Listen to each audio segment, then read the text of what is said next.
Olá pessoal, eu sou o Cris Pereira, aqui do canal Telhado de Vidro. Hoje a gente está aqui com a doutora Emily Barbosa, psicóloga comportamental, e a gente vai esclarecer alguns pontos sobre o que chamamos do mal do século, sobre a depressão. A gente vai esclarecer alguns pontos com o auxílio aqui da doutora Emily Barbosa. E muito obrigado, doutora Emily, por aceitar o convite em participar aí da nossa entrevista. E, em primeiro lugar, eu queria, já esclarecendo um dos pontos, perguntar à senhora como perceber que alguém próximo da gente está sofrendo de depressão. Primeiro, eu queria agradecer o convite, dizer que muito bom estar com você, né? E falar de depressão é um assunto muito amplo, mas nós podemos perceber sim quando alguém está com depressão. Na realidade, a depressão ela é maquiada, né? É uma doença, leva ao óbito, tá? Só que ela não é uma ferida exposta que todo mundo está vendo e vai colocar uma medicação ali. Então, o portador de depressão, ele maqueia muito, ele ri, ele brinca, ou ele entra na concha, fica quietinho na dele. Mas nós podemos saber mais ou menos quem está com depressão. Nós podemos olhar para os amigos e entender, poxa, a Emily é alegre, é assim, por que ela está triste? O que aconteceu, Emily? Nada não. Pô, peraí, desde quando está triste? E passar a vigiar. Porque quando a gente vigia aquele sinal que o depressivo dá pra gente, porque sempre dá, a gente acaba entendendo que a gente pode dar ajuda pro depressivo. Porque a depressão é uma doença, não podemos brincar com o elemento depressivo, né? São vários os sintomas, cada um desenvolve um conjunto de sintomas e a maioria camufla. A maioria que tem depressão, que é portador da doença, não fala. E isso é muito delicado. Então, quando a gente para observar os amigos, a gente percebe, a gente sabe a mudança. Por exemplo, a pessoa separou um casamento, vai cair no mais extrema tristeza. Mas será que é depressão? Ou será que essa tristeza desencadeou uma depressão genética? E você pensa que a pessoa não está vivendo só um luto. E acaba você recebe uma notícia que a pessoa se matou. Sim. Então você tem que estar vigiando, você tem que estar, o cara está bebendo muito. O que está havendo com essa pessoa? Será que essa pessoa já é alcoolista ou partiu de um princípio de que, poxa, está ali se afogando para cobrir um vazio, preencher um vazio? Então nós temos condições sim de vigiar os nossos amigos, as pessoas mais próximas, tá de olho, tá sempre falando, poxa, tá tudo bem com você, ou prestar atenção nas falas. Porque o depressivo, ele dá recadinhos assim, sutis, do tipo, viver pra quê? Não vale a pena. Ou assim, ai, o mundo não tem graça mesmo.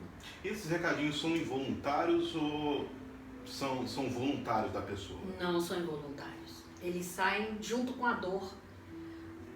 É tão doído, que quando ele percebe que ele quer continuar vivendo e não consegue, ele fala isso para aliviar a dor. E quem está por fora diz assim, que nada, cara, toca para frente, é assim mesmo e tal. Não podemos julgar, sabe? A gente não pode julgar o elemento que está dentro de um campo depressivo.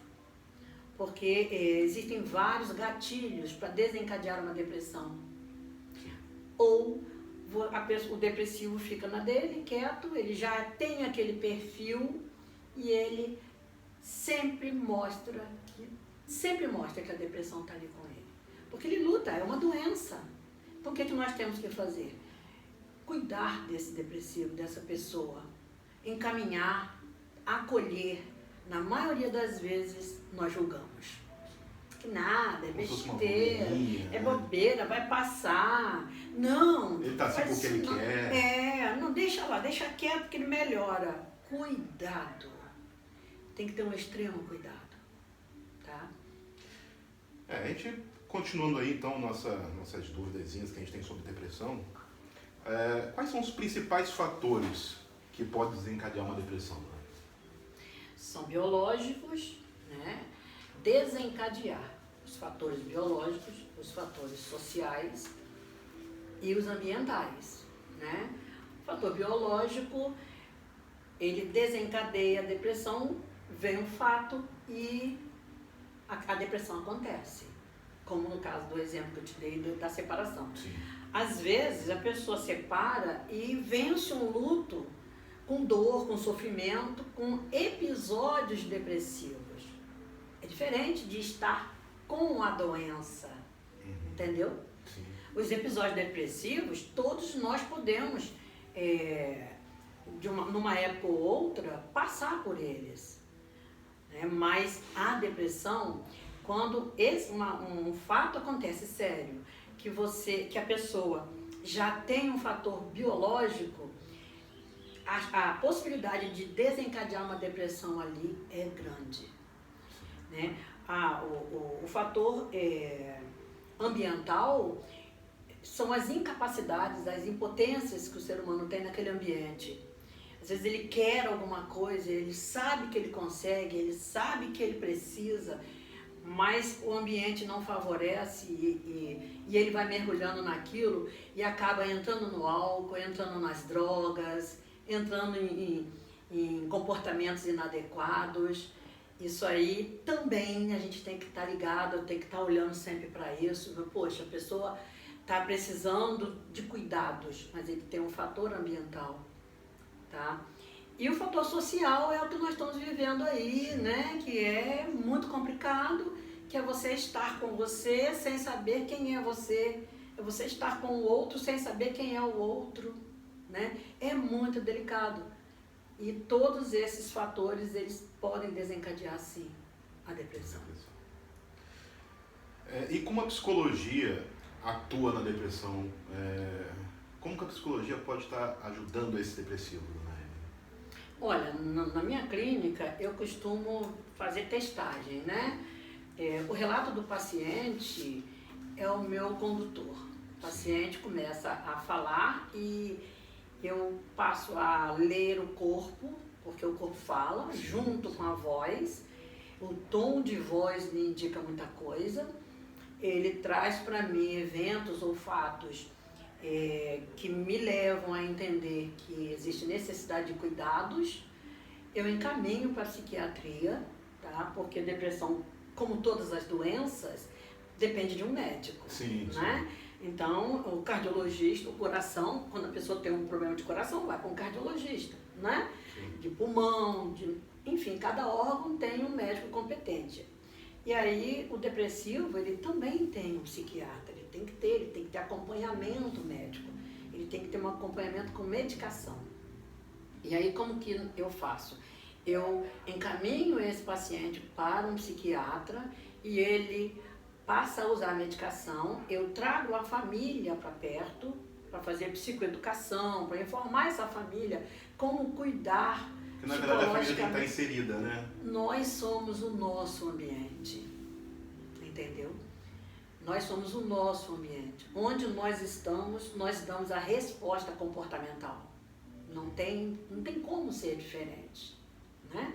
E aí a família, junto com a psiquiatria, me ajuda a cuidar desse paciente. E como que a gente cuida? A gente encaminha para atividade física, pegar sol, vitamina D, grupos de alegria, caminhadas, orienta a não estar sozinho, usar a medicação certinha, nutricionista, tem que fazer uma alimentação boa, sabe? E enfrentar os fatores que desencadearam isso e entender como que o paciente pode conviver com essa depressão, se for uma depressão crônica, entender como que ele pode administrar essa depressão. E aí eu tenho técnicas comportamentais que eu oriento esse paciente, eu acompanho esse paciente, a minha agenda é aberta para esse paciente, a hora que ele precisar, independente do meu quadro de consultório. Se ele passar por um surto, se ele passar por uma tentativa de suicídio, se ele passar por um trauma, ele a qualquer momento, ele pode me ligar, ele manda um WhatsApp. Se eu deixo bem claro, se eu não te responder agora, eu te devolvo a ligação, porque é preciso que esse paciente se sinta acolhido, amparado. Sim. E aí sempre dá um resultado positivo, o paciente sempre reage dentro desse acompanhamento. A senhora falou aí sobre suicídio, eu queria entrar justamente nesse tema, falando sobre o risco de suicídio na depressão. Qual o percentual de um depressivo cometer uma tentativa de suicídio ou até concretizar? Olha, nos últimos tempos, a gente tem combatido isso, né, com o Setembro Amarelo, que Sim. a gente fala muito, né, sobre a conscientização, né, do portador de depressão, mas ainda é muito alto, ainda o percentual é muito alto, porque o portador de depressão, ele não se sente acolhido, por muito que você faça, ele não se sente acolhido, ele tem necessidade de medicação. O tratamento medicamentoso sozinho não resolve. O tratamento psicológico sozinho não resolve. É um tratamento multidisciplinar, onde nós unimos as nossas forças para cuidar desse paciente. A depressão, o depressivo, ele depende, ele não quer, ele não é coitadinho, ele não é chantagista, ele não é... Não está querendo chamar atenção. Não, ele não quer chamar atenção, ele quer ficar na dele, na concha, quietinho. E nós é que temos que tirá-lo dessa concha, porque senão ele vai para o óbito. E ele vai também dar vários recados. Quando ele tenta uma vez, ninguém prestou atenção, ele tenta outra vez, ninguém prestou atenção, ele tenta até acontecer.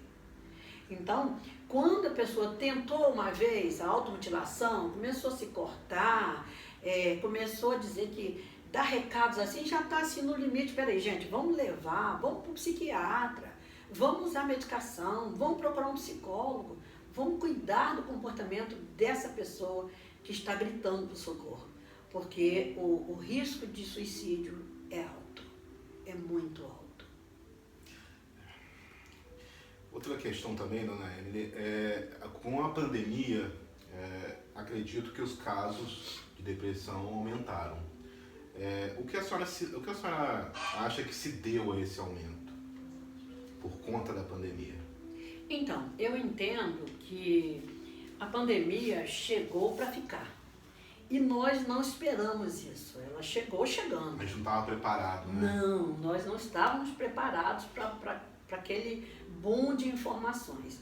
E, infelizmente, muitas informações foram colocadas em overdose nas nossas mentes. Muita cova aberta, muito caixão, muita notícia de óbito, de morte. Como que eu penso? Aquele que já era depressivo, aquele que já tinha fatores anteriores, desencadeou. Muitas vezes assintomáticos, Assintomáticos, né? Sim, muitas vezes assintomáticos. Aqueles que viviam rindo e brincando para maquiar a depressão, como eu chamo de o palhaço, né? Todos nós temos o palhaço, né? Dentro de nós, a gente maquia muito, usa as máscaras, né? Então, a depressão ela veio me botar diante de mim. E aí? O que eu vou fazer comigo se eu raramente estou comigo? Eu já tinha um critério, uma questão depressiva. Então, quando a gente bate de frente com a gente, é diferente.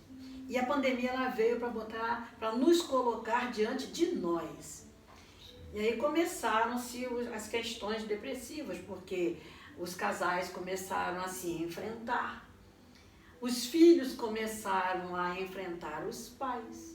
Os pais começaram a perceber que eles tinham que ser pais. Eu tenho um número de criança depressiva que você não tem ideia.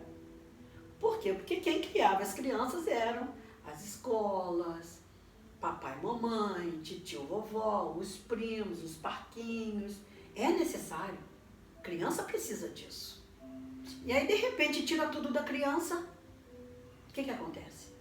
a depressão por corte. A criança já era depressiva? Não. A criança sofreu um corte ambiental, como eu citei no início, e daí levou para uma tristeza profunda, porque não entende nada, e aí cai no campo depressivo. A gente começa a trabalhar o lúdico para que essa criança enfrente a realidade. E no adulto também. Sim. Porque todo adulto tem uma criança dentro de si. Né? Então, a pandemia chegando, ela chegou informando, olha, você tem que ficar dentro de casa, você não pode respirar. Nós estamos aqui sem máscara, mas nós estamos com distanciamento. Sim. As máscaras estão ali, né? A pandemia chegou dizendo, você não pode nem respirar, você não pode trabalhar, você não pode conviver com os amigos, você não pode abraçar. É o toque, né? E brasileiro gosta muito de abraço, né? Então, eu mesmo sou um abraçante, eu fiquei 3 meses assim, e agora? O que eu faço? O que eu faço com os meus pacientes? Como que eu vou acolher o meu povo? Como que eu vou acolher minha família, meus filhos, meus irmãos? É muito complicado, é muito difícil. Daí, esse número enorme de depressivo que está acontecendo aí nos nossos dias.